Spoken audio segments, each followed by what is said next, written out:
So you never know what life is going to throw at you and when it's going to happen. It could be at the you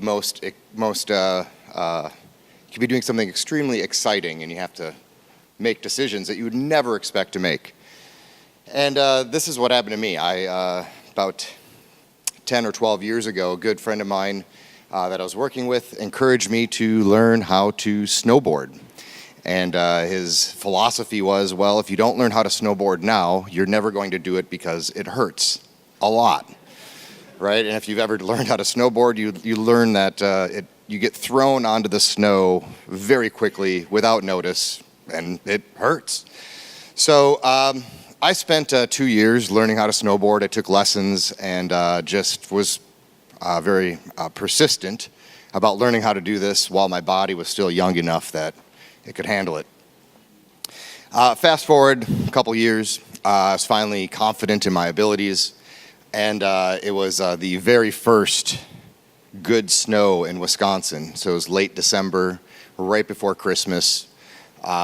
School had just let out.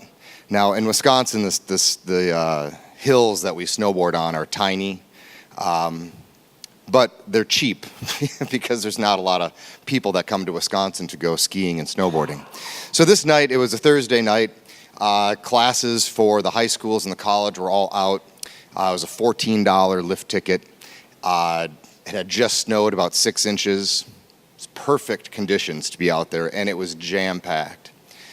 So I had made it down the hill a couple times, and I was giggling and having a great time. And my buddy and I were there together, and hop on our chairlift, and we notice on the way up that there's a smell of burning clutch. We think not much of this, right? Get to the top, go down the hill, having a great time, right? Hop back on the same chairlift, which smells like clutch again.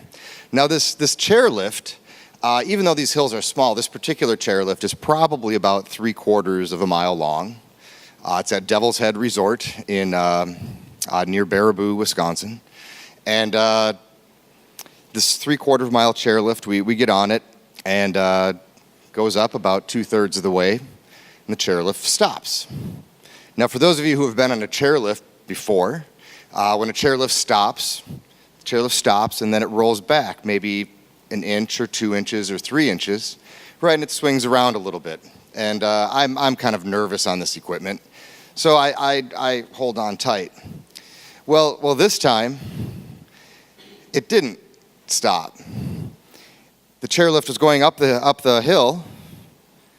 The engine stopped, and the chairlift went backwards, and then didn't stop going backwards. Now this is a full chairlift, right? There's two people per chair, and it's full all the way up this 3/4 of a mile. Well, when the chairlift is like that, there's more weight on one side than the other, which means that gravity just pulls you down at the rate of gravity and accelerates you backwards.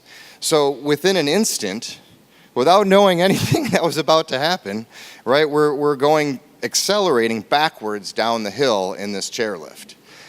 The wheels of the pulley start screaming, right, and it just zzz, as we're going over each of these poles that we had just gone up, right? I'm losing my mind. I turned to my buddy. I'm like, hey, we're going to have to get off of this chairlift, and we probably should do it now and not later, right? And at this time, we're only a couple feet off the ground, maybe 5 or 10 feet off the ground. And so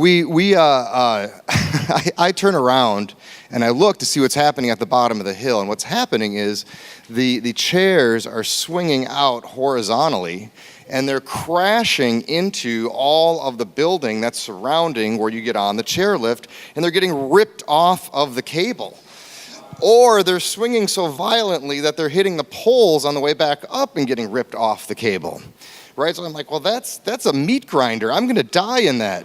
So I turned to my buddy. I'm like, we really have to get off of this. Let's jump now. And at this point, the ground is getting lower and lower and lower, right? So now we're 20 feet above the ground, and then 25 feet above the ground.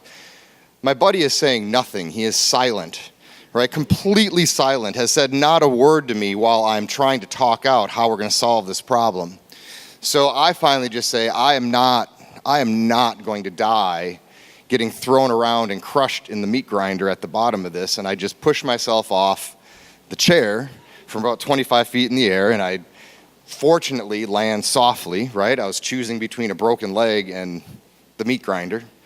And I landed softly, fortunately. I look, my buddy solved his own problem, right? He did it better than I did. He just didn't push himself off like a fool like I did. He actually held on to the chair and lowered himself to the ground.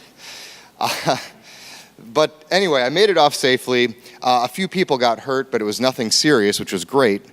But my point, though, is that one, you never know when you're going to be in a situation when you're with somebody that you love that gives you no advice or help, and you just have to jump.